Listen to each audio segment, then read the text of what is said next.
Hi நான் Joy. So இன்னைக்கு நம்ம ரொம்ப சீரியஸாக பேச போகிறோம். ஜெஃப்ரி எப்ஸ்டைனை பற்றி பேச போகிறோம். டேய் என்னடா ஜெஃப்ரி எப்ஸ்டைனை பற்றி எல்லாரும் பேசிட்டாங்களேன்னு நினைப்பீங்க.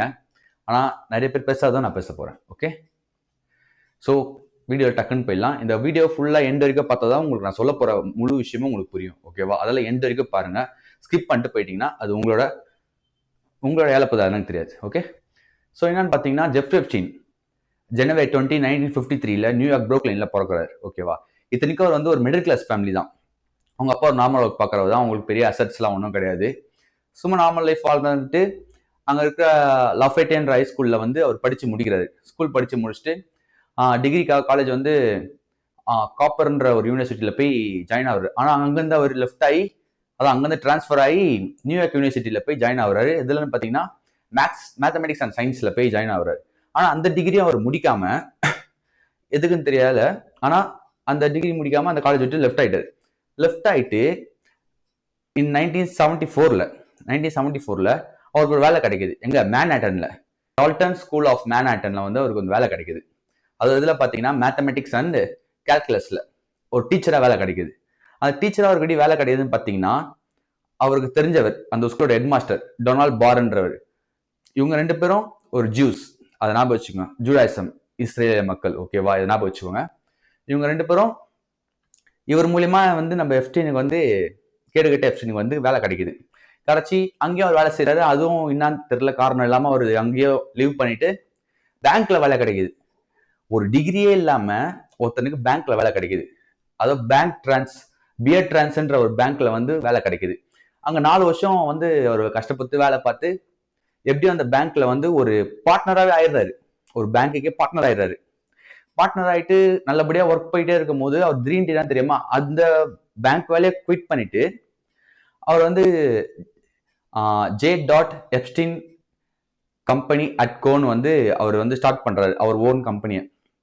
அந்த கம்பெனி எதுக்கு ஸ்டார்ட் பண்றாருன்னா, இந்த மாதிரி பெரிய பெரிய பணக்காரங்க இருக்காங்கல்ல, பெரிய பெரிய பணக்காரங்க, நான் சொல்றதுல பில்லியனர்ஸ் அவங்களாம், அந்த மாதிரி இருக்கிற கிளைண்டா அவன் வந்து பிடிச்சி அவங்களுக்கு வந்து இந்த மாதிரி உங்களுக்கு டேக்ஸ் நான் வந்து உங்களுக்கு வந்து கம்மி பண்ணி தரேன், என் நம்பி ப்ராஜெக்ட் விடுங்க, நான் உங்களுக்கு ஃபினான்ஸ் மேனேஜ்மெண்ட் பண்றேன் அப்படின்னு சொல்லிட்டு பெரிய பெரிய பிசினஸ் மேன் பில்லியனருக்கு எல்லாருக்குமே வந்து இவன் வந்து டேக்ஸை வந்து கம்மி பண்ணி கொடுக்குறான். எத்தனையோ பில்லியன் சேவ் பண்ணி கொடுக்குறான் அந்த கிளைண்ட்ஸுக்கு எல்லாருக்குமே ஃபினான்ஸ் மூலியமா. ஸோ அதெல்லாம் வந்து இவன் வந்து அந்த பணக்காரங்க கிட்ட வந்து அதிகமான பழக்கம், நிறைய கான்டாக்ட்ஸ் இவனுக்கு கிடைக்குது. கிடைச்சோடனே இவன் என்ன பண்றான், ராபர்ட் மேக்ஸ்வெல்ன்றவர் வந்து அவரும் மிகப்பெரிய பில்லியனர். அவர் ஸ்டோரி எப்படி ஆரம்பிக்குதுன்னு பாத்தீங்கன்னா, அவர் ஒரு சாப்பாடுக்கே வழி இல்லாத ஒரு குடும்பத்துல பிறந்து கஷ்டப்பட்டு ஏதோ வேலை செஞ்சு எப்படியோ காசை புரட்டி அவர் தொழில் செஞ்சு தொழில முன்னேறி அதுக்கப்புறமா பிரபலமா இருக்கிற நியூஸ் சேனல்ஸை வந்து, தொலைக்காட்சி நிறுவனங்கள் நியூஸ் சேனல்ஸை வந்து அவர் வாங்குறாரு. எந்த மாதிரி சேனல்ஸ் நீங்க பாத்தீங்கன்னா, தி மிரர், டெய்லி மிரர், தி European news, New York daily news, அதையும் அவர் வாங்குறாரு. இத்தனை ஊடகங்களும் அவர் கையில இருக்கு. அவர் ஒரு பெரிய பில்லியனர். அவர் லைஃபும் பாத்தீங்கன்னா ரொம்ப ஏழைதான் வந்தாரு. எப்படின்னே தெரியல, ஒரு மர்மமான முறையில் தான் இந்த எப்ஸ்டைனும் பணக்காரனா இருக்கான், இந்த ராபர்ட் மேக்ஸ்வெலும் பணக்காரனா இருக்கான். இந்த ராபர்ட் மேக்ஸ்வெலும் பாத்தீங்கன்னா ஒரு ஜூடாயிசம், இஸ்ரேல் மக்கள் தான் அவங்களும். ஓகேவா? இதையும் நோட் பண்ணி வச்சுக்கோங்க. அவரோட பொண்ணு தான் கெஸ்லின் மேக்ஸ்வெல். அந்த கெஸ்லின் மேக்ஸ்வெல் யாருன்னு உங்க நிறைய பேருக்கு தெரிஞ்சிருக்க, தெரியாதவங்க சொல்றேன். ஜெஃப்ரி எப்ஸ்டைனோட ஒரு செக்ஸ் பார்ட்னர், ஒரு லவ்வர், ஒரு வைஃப், எக்ஸெட்ரா. ஓகேவா? அவ ஒரு ரெக்ரூட்மெண்ட், அவனோட ஒரு வேலைக்காரி மாதிரி வச்சுக்கோங்களேன். ஏன்னா அப்படிதான் அவன் பயன்படுத்தி இருக்கான்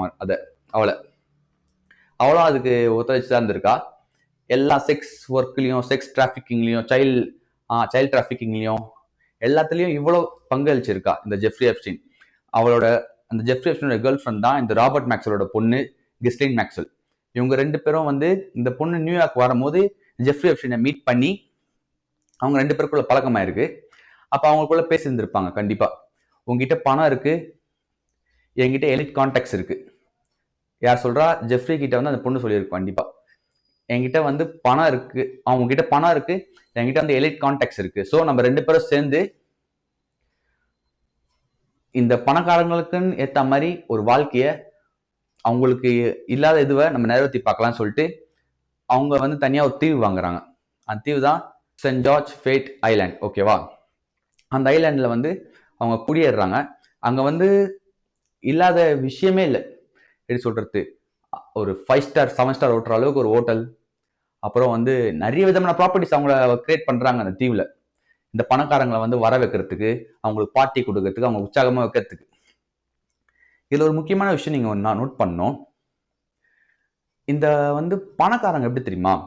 நான் சொல்ற சாதா பணக்காரங்க, ரிச்சோ ரிச் அவங்களாம் ஏன் வந்து இந்த மாதிரி பண்ணாங்க அப்படின்ற ஒரு ரீசன் நிறைய பேருக்கு புரியாம இருக்கும். குழம்பி இருப்பீங்க, என்னடா இது சம்மந்தமே இல்லை, எப்படி அவங்களால பண்ண முடியுது, எப்படி அந்த மனசு வருது, இவங்களும் மனுஷன் தானே அப்படின்னு தோணும் உங்களுக்கு. ஆனா நீங்க ஒரு விஷயம் நல்லா யோசிச்சு பார்க்கணும். உங்ககிட்ட வந்து இல்லாததுக்கு எதுவுமே இல்லை. உங்ககிட்ட பணம் இருக்கு, பவர் இருக்கு வச்சுக்கோங்களேன். நீங்க ஆசைப்படுறதுன்னா 5 ஸ்டார் ஹோட்டல் சாப்பிடணும் ஆசைப்படுறீங்கன்னு வச்சுக்கலாம். 5 ஸ்டார் ஹோட்டலே உங்க வீடா இருக்கும். அதுல வேலை செய்யற அந்த ஸ்டாஃப்ஸ், இந்த 5 ஸ்டாரோட ஸ்டாஃப்ஸ்லாம் உங்களுக்கு வந்து ஸ்டாஃபா இருப்பாங்க. 100 பேர் 1000 பேர் கூட வச்சுக்கலாம் அவங்க வீட்டுல. அந்த அளவுக்கு உங்ககிட்ட பணம் இருக்கு. அப்ப உங்களுக்கு சாப்பாடுக்கு பஞ்சம் இல்லை. எனக்கு இந்த மாதிரி கார்ல போகணும், இந்த காரை வாங்கணும், ஒரே நாள்ல வாங்கிடுவீங்க. ஒரு நாள் இல்ல, ஆஃப் டேல கூட வாங்கிடலாம். ஆஃப் டேல ஒரு 1 ஹவர்லயே வாங்கிடலாம். நீங்க நினைச்சா வரும்.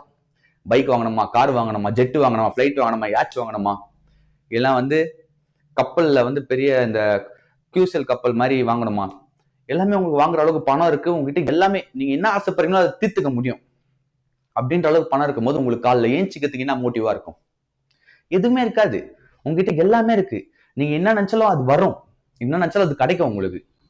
அப்படின்னும் போது உங்களோட ஆசைகள் எப்படி மாறும்? அந்த ரிச்சா பவர்ஃபுல்லா இருக்கிற பீப்புள் சொல்றான், அந்த அவங்களோட ஆசை எப்படி மாறும்? ஏதாச்சும் கிரேசியா பண்ண முடியுமா? வாழ்க்கையில யாராலே பண்ண முடியாத பண்ண முடியுமா? இல்ல யாருக்கும் கிடைக்காத நம்மளுக்கு கிடைக்க வைக்க முடியுமா? அவங்க அதுதான் தேடுவாங்க, ஒரு கிரேசியா. இந்த மாதிரி ட்ரம்ப் கூட நீங்க ஒரு வீடியோல பார்த்திருப்பீங்க. திடீர்னு நடந்து போயிட்டு இருப்பாரு, ஒருத்தவங்க அவங்க குழந்தையில கார்ல வச்சுட்டு போயிட்டு இருப்பாங்க. திடீர்னு மாட்டிக்கு, இந்த கார் எனக்கு வித்துரு, இந்த கார் இல்ல, இந்த காரை நாங்க வாங்க விற்க மாட்டோம் அப்படின்னும் போது நீ வித்துதான் சொல்லிட்டு காசை கொடுப்பாரு. உள்ள பசங்க இருக்காங்க, பசங்க நான் வாங்கிக்கிற சொல்லிட்டு கையில். I like this car. Is this your car? Yes. Well, you know what? I'm buying it. I need it fast. I'm buying it. You're buying my car? Yeah, here's a check. Wow. Thanks. Oh my God. Wow. Well, just let me get my kids out of the back. Now, wait a minute. I don't have time for this. These are your kids? Yeah. I'm buying them too. I'm buying your kids too. Whoa. Good to see you. Buy me. Bye, guys. No, kids, I just bought you. Who are you? What, do you live in a cave? I'm Donald Trump. I'm the biggest. I'm the best. I'm scared. Don't be scared. Look, here's $12,000. That'll take care of your fear. Don't have fear in life. Buckle up, you kids who I just bought. அந்த அளவுக்கு graciousness சொல்றேன், ஒரு comparison சொல்றேன். அவங்களுக்கு ஒரு graciousness வந்து பண்ண முடியாதா பண்ணி பார்க்கணுன்ற ஒரு ஆசை. அந்த ஆசைய இந்த ஜெஃப்ரி எப்ஸ்டீன் நல்லா புரிஞ்சு வச்சுட்டு இருக்கான். ஏன்னா இவனும் அந்த அனுபவப்பட்டிருப்பான், இவனுக்கும் அந்த ஆசைகள் இருந்திருக்கும். இந்த ஆசைகளை வந்து அவன் தீர்த்திருப்பான். இந்த மாதிரி வயசு கீழே இருக்க பொண்ணுங்களை வந்து இது பண்றது, அப்புறம் என்னென்ன பண்ண பார்க்க முடியுமோ எல்லாத்தையும் பண்ணி பார்த்திருப்பான். ஸோ அந்த மாதிரி ஆசை இருக்கிறவங்களை இழுக்கிறதுக்கு என்ன பண்ண முடியும்? இப்ப வந்து அந்த மாதிரி ஆசை இழுக்கிறதுக்கு இவன மாதிரி ஆசைக்கும் நிறைய பேர் இருப்பாங்க. அதெல்லாம் வந்து அவங்க இழுக்கிறதுக்கு என்ன பண்ண முடியும்? கம்பெனி வந்து டாக்ஸ் சேவ் பண்ணி கொடுக்குறான், எத்தனையோ $1 பில்லியன் சேவ் பண்ணி கொடுக்குறான். அதெல்லாம் வந்து அவன் எலெக்ட் பீப்புளுக்கான கான்டாக்ட்ஸ் அவனுக்கு கிடைக்கும் போது அவங்கள வச்சு ஏன்னாச்சும் வேலை அவனுக்கு ஏற்ற மாதிரி ஆக்கிக்க முடியுமா? அவனுக்கு ஏன்னாச்சும் இப்போ ஏன்னாச்சும் ப்ராப்பர்ட்டி வேணும் இந்த இடத்துல, இல்லை அந்த கம்பெனில அந்த ஷேர் வேணும், இல்லைன்னா வந்து இந்த மாதிரி ஒரு மால் வேணும் எனக்கு, அந்த இடத்துல அவனுக்கு காசு இருந்தும் அவனுக்கு கிடைக்காத இதுலாம் இந்த மாதிரி பெரிய பெரிய அதிகாரத்துல இருக்கிறவங்க பணக்காரங்களை வச்சு அடைஞ்சிக்க முடியுமா? அவங்க ஆசையை தீக்கிறதுக்கு இந்த மாதிரி நிறைய உதவி பண்ணி அவங்க கையில கையிலயும் போட்டுக்கிட்டான். அப்படி இருந்தும் நிறைய பேர் ஒத்துழைக்கல. இந்த மாதிரி வந்து சொல்றத நிறைய பேர் கேட்க மாட்டாங்க. இவ்வளவு பண்ணாலும் ஒருத்தவங்க இருக்கும்ல ரெஸ்ட்ரிக்ஷன்ஸ், இந்த மாதிரி இவ்வளவுதான் பண்ண முடியும், அவ்வளவுதான் பண்ண முடியும், ரெஸ்ட்ரிக்ஷன் இருக்கும்ல. அதை வந்து எப்படி உடைக்கிறது அப்படின்னும் போது தான் அவன் ஒரு பீடோஃபைல், அவன் செக்ஸ் வெறியன்னு வச்சுக்கோங்க, ஒரு மான்ஸ்டர் அவன். ஓகேவா? அந்த மான்ஸ்டர் மாதிரி நிறைய பேர் மான்ஸ்டர் இருப்பாங்கல்ல, அவங்க மூஞ்சி வெளிக்காட்டிக்காம நல்லா பலன்னு கோட்ல ஜிகின்னு வந்து இறங்கின்னு கார், ஃபேன்சி கார்ல, லக்ஸரியஸ் கார்ல, கப்பல்ல வந்து ஜாலியா சுத்திட்டு இருப்பாங்கல்ல. அந்த மாதிரி ஆளுங்களுக்கு ஒரு ஆசை இருக்கும். அந்த மாதிரி ஆசை இவனுக்கும் இருக்கும். அதை எப்படி பயன்படுத்திக்கணும்? அதை அவன் பயன்படுத்திக்கினான். இந்த மாதிரி பார்ட்டி இருக்கு, வேர்ல்டஸ்ட் பார்ட்டி இருக்கு, எங்க கிட்ட வாங்க, நீங்க வந்து பாருங்க உங்க பார்ட்டி பிடிச்சிருக்கோம் சொல்லிட்டு இவன் அந்த பார்ட்டிக்கு இந்த மாதிரி எலிட் பணக்காரங்களை ஐலாண்ட்ல வந்து எல்லாரையும் கூப்பிட்டு பார்ட்டி வச்சு அவங்கள மறைமுகமா அவங்களுக்கே தெரியாம போட்டோ எடுத்து அதை அவன் பிளாக்மெயில் பண்ணி யூஸ் பண்ணியிருக்கான். இதுதான் இப்போ தெரிய வருது. அதை வந்து பிளாக்மெயில் பண்ணி யூஸ் பண்ணியிருக்கான். இந்த மாதிரி வந்து அவனுக்கு யாராவது சொல்லியிருப்பாங்க இந்த மாதிரி எனக்கு ப்ராப்பர்ட்டி வேணும், எனக்கு ப்ராப்பர்ட்டி எனக்கு தேவைன்னும் போது அவங்க கிட்ட பேச முடிஞ்சு அவங்க ஒத்துக்கலன்னா இந்த மாதிரி வந்து நீங்க பண்ணதெல்லாம் இதெல்லாம் இருக்கு என்கிட்ட ப்ரூஃபு, உங்களை காட்டி இந்த மாதிரிலாம் மிரட்டி இருப்பான். இது பண்ணலாம் லீக் ஆயிடும்பா, உன் பேரே கேவலமா ஆயிடும். ஏன்னா அவ்வளவு பெரிய பணக்காரங்க, அவனுக்கு ஒரு குட் ப்ரொஃபைல் இருக்கும், அந்த ப்ரொஃபைலை கெடுக்கிற மாதிரி இருக்கும்ல, அதெல்லாம் வந்து அவனுக்கு பயந்து அதில் சைன் போட வச்சிருக்கான நிறைய விஷயம் நடந்திருக்கு. ஓகேவா? ஸோ இந்த விஷயத்த பார்த்துக்கோங்க, இந்த மாதிரி பணக்காரங்களை எப்படி அவன் வந்து வசியம் பண்ணியிருக்கான்னு. இதுக்கு பின்னாடி ஒரு கதை இருக்கு. அந்த கதை என்னன்னா, இவன் தனி ஆள் கிடையாது. இவன் கிளியரா சொல்றேன், இவன் தனி ஆள் கிடையாது. இவன் பின்னாடி ஒரு நாடு இருக்கு. அந்த நாடு என்ன நாடுனா சின்ன நாடு தான். உங்களுக்கு இன்ட்டு கொடுக்குறேன், சின்ன நாடு, அது சுத்தி ஃபுல்லா எதிரி நாடு. ஆனா சின்ன நாடு தான் அச்சு துவம்சம் பண்ணுது எல்லாரையும். அதை எடுத்து ஒருத்தவங்கள போராட மாட்டான், அவங்க மக்களே செத்தா கூட போராட மாறுறாங்க. ஏன்? எந்த நாடு நீங்க கண்டுபிடிச்சிருப்பீங்க? அஃப்கோர்ஸ் அது இஸ்ரேல் தான். இஸ்ரேல். இந்த இஸ்ரேல் வல்லரசு நாடான அமெரிக்கா இஸ்ரேல் நாட்டு கையில இருக்கு. யூரோப்பியன் நாடுகளும் இஸ்ரேல் கையில இருக்கு. ஏன் இந்த வல்லரசான நாடுகள்லாம் வந்து இஸ்ரேல் கையில இருக்கு நீங்க யோசிச்சு பார்த்துருக்கீங்களா? என்னைக்காச்சும் ஒரு நாள் யோசிச்சு பார்த்துருக்கீங்களா? ஏன்னா இந்த மாதிரி எப்ஸ்டைன் மாதிரி எத்தனையோ பேர் இந்த உலகத்துல இருக்கலாம், நம்ம தெரியாம இருக்கலாம். எப்ஸ்டைன்றவன் மூஞ்சி தெரிஞ்சிருக்கும். இவனை வந்து உளவாளியா, மொசாட்ல உளவாளியா அவன் வந்து ஒர்க் பண்ணியிருப்பான் கண்டிப்பா. ஏன்னா எவனோ ஒரு இஸ்ரேல மக்கள் தான், எவனோ ஜூஸ் தான், அதாவது இவன் கண்டிப்பா ஒர்க் பண்ணியிருப்பான். இந்த ராபர்ட் மேக்ஸ்வெல்ல ஒரு இஸ்ரேல மக்கள் தான், எவரோ ஜூஸ் தான், அவரோ ஒர்க் பண்ணியிருப்பார் கண்டிப்பா இஸ்ரேல் மொசாட்காக. ஸோ இவங்களை வச்சு இந்த பணக்காரங்களை வந்து என்ன நாட்டோட பிரசிடென்ட், இந்த மாதிரி ராஜ பரம்பரை, இந்த ராஜா அங்க ஆள்ற இந்த பிரிட்டிஷ் மாதிரி நிறைய கண்ட்ரி இருக்கு, அதே மாதிரி வந்து பிரசிடென்ட், இந்த மாதிரி ஆளுங்களெல்லாம் வந்து அவங்க வழிக்கு வர வைக்கணும்னா இந்த மாதிரி ஆளுங்களை வந்து அவங்க வந்து பயன்படுத்திக்கிறாங்க. அவனுக்கு எல்லா சலுகையும் கொடுத்து, பணத்தை கொடுத்து, அவனுக்கான சொத்தை கொடுத்து, கம்பெனின்னு ஒன்று கொடுத்து, இந்த மாதிரி ஆளுங்களை வந்து அவங்க இருக்கணும். இவன் ஒரு ஏஜென்ட் மாதிரி அவங்களுக்கு. இவன் வந்து என்னன்னா இந்த மாதிரி வைல்டஸ்ட் பார்ட்டி இருக்கு சொல்லிட்டு இவன் ஏற்கனவே வந்து கான்டாக்ட்ஸ் நிறைய பில்ட் பண்ணி வச்சிருக்கால, அந்த கான்டாக்ட்ஸ் மூலியமா வந்து இருக்கிற பணக்காரங்க, அவங்களோட ஃப்ரெண்ட்ஸ் பணக்காரங்க கூப்பிட்டு இன்வைட் பண்ணி இந்த மாதிரி வைல்டஸ்ட் பார்ட்டி நடத்தி அவங்க சின்ன சின்ன குழந்தைய பலி கொடுத்து அவங்களுக்கு 15, 14, 16, 17 வயசு பொண்ணுங்களை பலி கொடுத்து அது ஒரு ஃபுட்டேஜா எடுத்து இவன் வச்சுக்கிட்டு தேவைப்படும் போது யூஸ் பண்ணிக்கிறான் அந்த ஃபுட்டேஜை. இப்போ ஏதாச்சும் ஒரு காரியம் நடக்கணும், இப்போ வந்து இஸ்ரேலுக்கு ஒரு காரியம் நடக்கணும், இந்த மாதிரி வந்து சண்டை போடும் போது அவங்களுக்கு வந்து ஒரு பொருள் தேவை, இல்லை பணம் உதவி தேவை, அப்போ வந்து அமெரிக்கா கிட்ட கேட்பாங்க, கொடுப்பாங்க. எத்தனை நாளைக்கு கொடுப்பாங்க யோசிச்சு பாருங்க. அப்ப எதனாச்சும் ஒன்று அவங்க கையில இருந்தா மட்டும்தான் அவங்க எப்பவுமே கொடுத்துட்டே இருப்பாங்க. பயம் இருக்கணும். அவங்களுக்கு ஒரு தேவைன்னா அதுக்கு அவங்க கிட்ட இருந்து ஏதாச்சும் ஒன்று வேணும்னா அவங்க கொடுக்க முடியாதுன்னா அவங்கள மிரட்டி வாங்க முடியும். அந்த அளவுக்கு இந்த மாதிரி ஒரு ஏஜென்ட்ஸ், ஜெஃப்ரி எப்ஸ்டைன் மாதிரி எத்தனை ஏஜென்ட்ஸ் இருக்கலாம். இந்த ஜெஃப்ரி எப்ஸ்டைன்றவன் வந்து அந்த மாதிரி இந்த மாதிரி பார்ட்டிக்கு வர வச்சு அவங்க பண்றத வீடியோ ஃபுட்டேஜா எடுத்து அது அவங்களுக்கே தேவைப்படுற நேரத்துல அதை வந்து அவங்கள காமிச்சு மிரட்டி அவனுக்கான காரியத்தை, அந்த நாட்டுக்கான காரியத்தை முடிச்சுக்கிறாங்க. ஓகேவா? இதுதான் உண்மை. இவன் ஒரு ஏஜென்ட். அதுக்கு பின்னாடி இஸ்ரேல்ன்ற ஒரு நாடு கண்டிப்பா இருக்குது. ஏன்னா ஜூஸ் மக்கள் வந்து சாதாரண மக்கள் கிடையாதுங்க, உண்மையா சொல்றேன். 4000 வருஷம் பழமையான ஒரு சிவிலைசேஷன். அவங்க 4000 வருஷம் பழமையான வரலாற்று இருக்கு அவங்களுக்கு. ஏன் சொல்றேன்னா 4000 வருஷத்துக்கு முன்ன பாத்தீங்கன்னா அவங்க ஒரு பன்னி கூட்டம் மாதிரி விபச்சாரமும், தப்பான கடவுளை கும்பிடுறது, தப்பான வழிபாடு, குழந்தைகளை பலி கொடுத்து வழிபாடு, இந்த மாதிரி வழிபாடுகள்லாம் பண்ணிட்டு வந்துட்டு இருந்தாங்க. ஒரு புத்தி கெட்டவனுங்க, ஆட்டு மந்த மாதிரி, ஒரு ஆடு முன்ன போனா மிச்சம் எல்லா ஆட போற மாதிரி அவனுங்க ஒரு மந்தை, அந்த மாதிரி புத்தி கெட்டவனா வாழ்ந்தாங்க 4 வருஷத்துக்கு முன்ன. அதுக்கப்புறம் தான் ஏசப்பா இதுலயே நீங்க பார்த்திருப்பீங்க, குழந்தை இயேசு வந்து இந்த மாதிரி தப்பா பேசுற, இந்த மாதிரி தப்பா கடவுளை வழிபடுற இந்த ஜூஸை போய் அடிச்சிருப்பாரு, ஓட விட்டுருப்பாரு. அவங்க எடுத்து கேள்வி கேட்டிருப்பாரு, இந்த மாதிரி வழிபடக்கூடாது, நீங்க தப்பான கடவுளை வழிபடுறீங்கன்னு. ஏன்னா அவங்க அந்த மாதிரி தப்பான கடவுளை, சாத்தான இந்த மாதிரி நரபலி கொடுத்து இந்த மாதிரி வழிபாடுகள் அவங்க ரொம்ப மோசமா பண்ணியிருந்தானுங்க, ஒரு பண்ணிங்க புத்தி மாதிரி. அதுக்கப்புறம் இவங்க மேல நிறைய போர் நடந்தது. இந்த இஸ்ரேல மக்கள் வந்து அவங்க சொந்த நாட்டிலேயே வாழ முடியாத ஒரு மக்கள், அவங்க ஒரு பாவப்பட்ட மக்கள் உண்மையாவே. ஏன்னா எத்தனையோ அரசாங்கங்கள், அது அரசாங்கம் மீன்ஸ் அதான் அந்த கிங்கு, எத்தனையோ நாட்டு கிங்கு, ரோம் எம்பையர், எகிப்து, அப்புறம் யுத்தோப்பியா, பாசிலோனியா, நிறைய நிறைய ராஜாங்கம் வந்து இவங்களை வந்து அவங்க நாட்டிலேயே இருக்க விடாம அடிச்சு துரத்தி இருக்காங்க, அடிமையா யூஸ் பண்ணுவாங்க. இந்த இஸ்ரேல மக்கள் 2000-3000 வருஷத்துக்கு முன்ன ஃபுல்லா அடிமையா மட்டும் தான் யூஸ் பண்ணிட்டு இருந்தாங்க. எல்லா நாட்டுக்காரங்களும் அந்த நாட்டுல இருந்து படையத்தை வந்து நாட்டை கைப்பற்றுறாங்க, இவங்க ஒரு அடிமையா யூஸ் பண்ணிப்பாங்க. சித்திரவதை பண்றது, கொலை பண்றது, இவங்க பயங்கரமா, இவங்க வரலாற்றே ஒரு துன்பமான வரலாற்று, பாவப்பட்ட வரலாற்று இவங்களுக்கு மட்டும்தான் இருக்குது இஸ்ரேல் மக்களுக்கு. அப்படிப்பட்ட அவங்களுக்கு எத்தனையோ அரசாங்கங்கள், எத்தனையோ ராஜாங்கங்கள்லாம் வந்து நம்மள வந்து நாட்டை விட்டு துரத்துறாங்க. சப்போஸ் அவங்க வேற நாட்டுக்கு போனா கூட அந்த நாட்டுல வளர்ந்துருவாங்க. அவங்க வந்து வணிக ரீதியமா வந்து அவங்க ரொம்ப புத்திசாலியானவங்க, இந்த பினான்சியல் ரொம்ப புத்திசாலியானவனுங்க. அவனுங்க இந்த நாட்டுக்கு போனாலும் வளர்ந்துருவானுங்க, சோத்துக்கே பஞ்சமா போவானுங்க. ஆனா திடீர்னு வாழ்ந்து நிப்பானுங்க. அதான் அந்த நாட்டு மக்களுக்கே பிடிக்காம அவங்களை அடிச்சு தொத்துவாங்க. எந்த நாட்டுக்கு போனாலும் அவங்களுக்கு ஒரு நிம்மதியான வாழ்க்கை கிடைச்சதே கிடையாது இந்த இஸ்ரேல் மக்களுக்கு.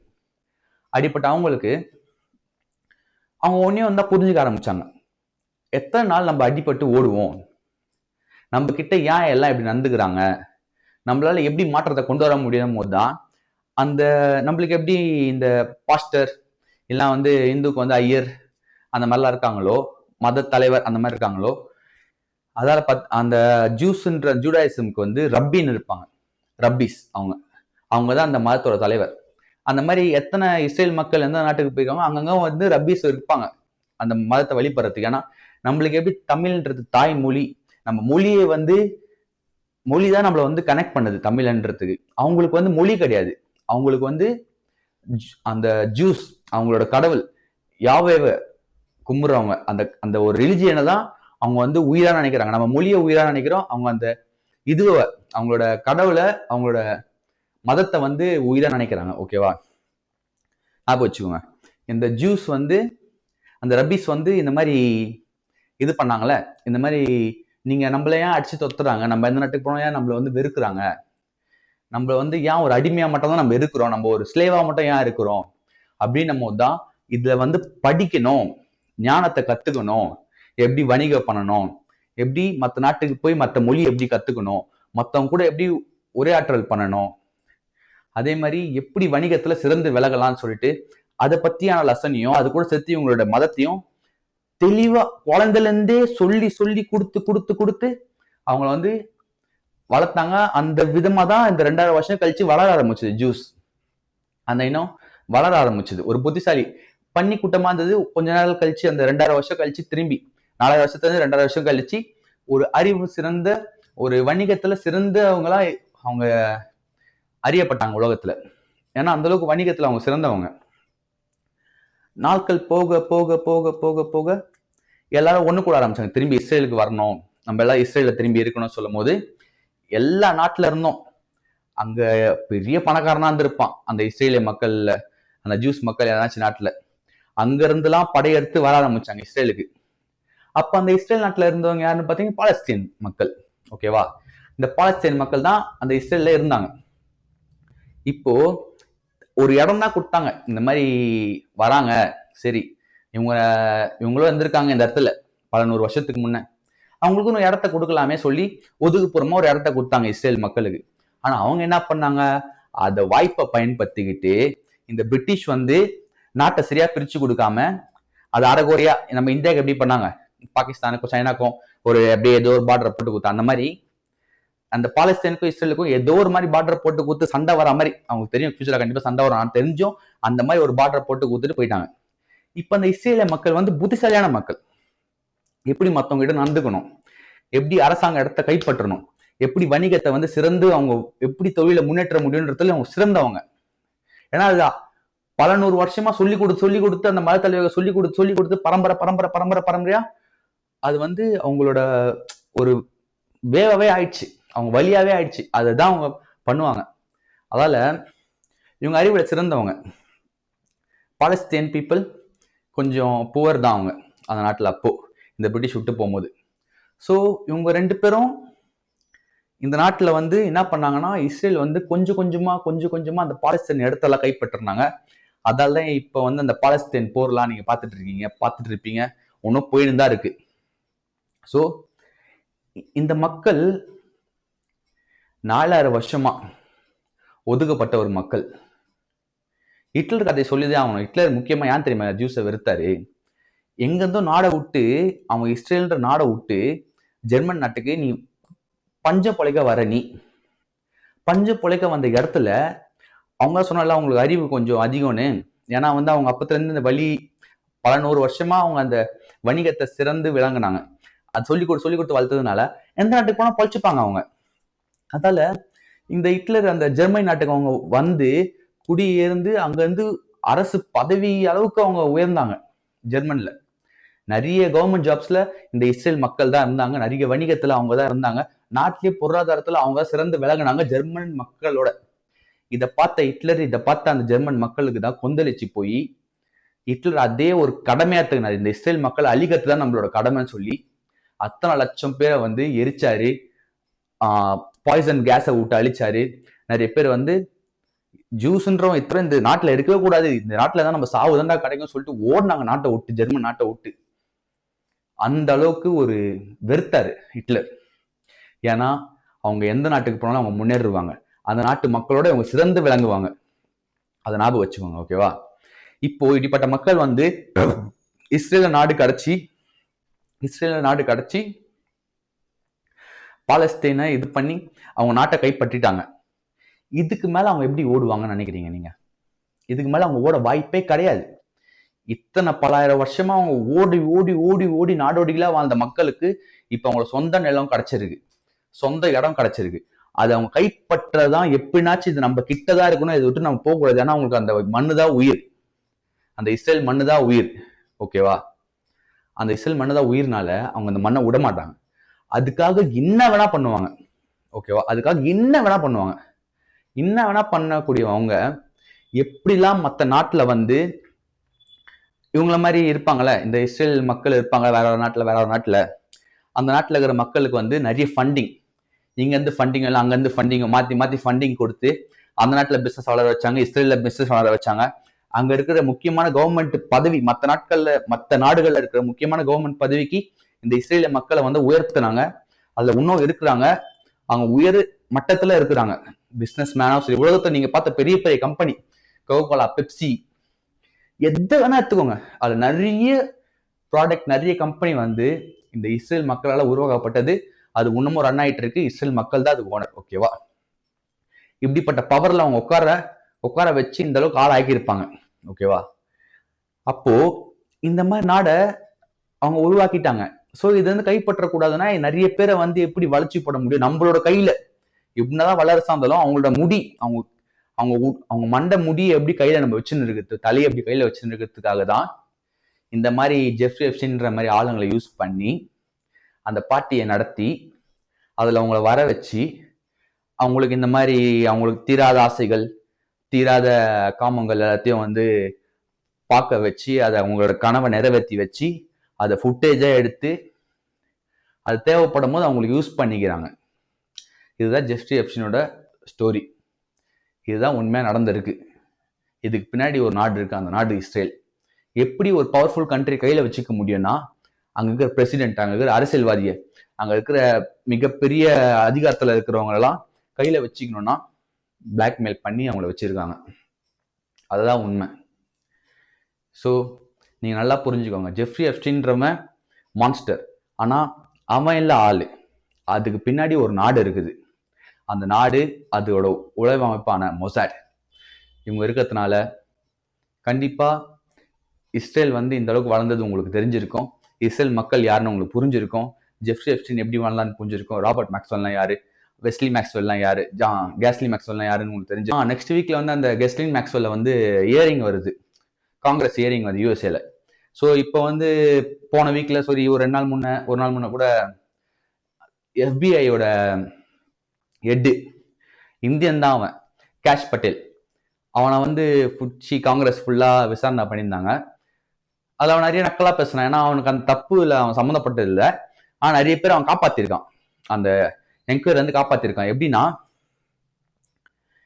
கோர்ட் என்ன சொன்னாங்கன்னா, இந்த மாதிரி ஜெஃப்ரி எப்ஸ்டைனோட ஃபைல லீக் ஆகும் போது அதுல இருக்கிற விக்டிம்ஸ் ஆன அந்த கேர்ள்ஸ் அவங்களோட போட்டோஸ் எதுவுமே லீக் ஆகாம, லீக் ஆனா கூட அந்த பாடி பார்ட்ஸ் ஃபேஸ்லாம் வந்து பிளர் பண்ணி இல்லை பிளாக் பண்ணி அப்படிதான் லீக் ஆகணும். அவங்களோட அடையாளம் அவங்களோட ஐடென்டிஃபை எதுவுமே பண்ணக்கூடாது அப்படின்றதுக்காக கோர்ட் ஆர்டர் கொடுத்து தான் லீக் பண்ண சொன்னாங்க. ஆனா இந்த FBI என்ன பண்ணிருக்குன்னா, இந்த Kash Patel director of FBI என்ன பண்ணிருக்காருன்னா, இந்த பணக்காரங்க வந்து என்ன நினைச்சிருக்கானுங்கன்னா, எங்களுக்கே இந்த மாதிரி நடக்குது சொல்லிட்டு ஒண்ணுமே இல்லாத நாயங்க நீங்க வந்து எங்களை வந்து வெளியே காட்டுறீங்களா, எங்க மூஞ்சி நான் காட்டுறீங்களா, நீங்க யாருன்னு காட்டுறோம் சொல்லிட்டு இந்த FBI ஏஜென்ட் கையில வச்சுக்கிட்டு அந்த பொண்ணுங்களோட போட்டோ ஒண்ணு கூட பிளர் பண்ணாம இது பண்ணாம அப்படியே ட்ரெஸ் இல்லாம இருக்கிறது எல்லாத்தையும் லட்சக்கணக்கான போட்டோவை லீக் பண்ணி விட்டானுங்க.